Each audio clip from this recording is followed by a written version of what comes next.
Hi, how are you everyone? Welcome back to my lovely channel. For your information, this video was created on 09 June 2018, 05 of hour, 25 of minute and 55 of second. In this lovely day, we are going to explain something.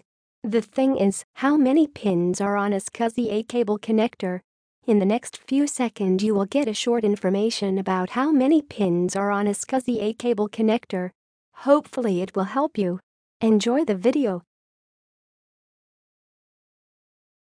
Here is the explanation about how many pins are on a SCSI A cable connector. The power connector was typically the same 4-pin female Molex connector used in many other internal computer devices.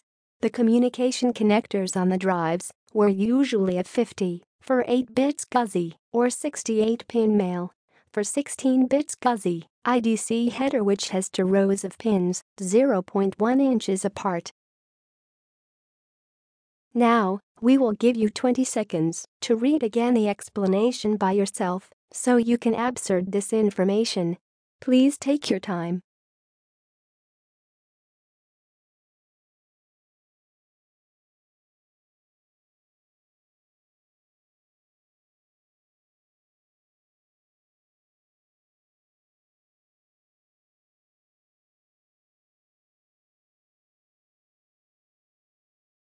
Hi, that's all of the explanation. If you find this video helpful, please like and comment on this video and subscribe this channel. Thank you, and see you again in another video. Goodbye.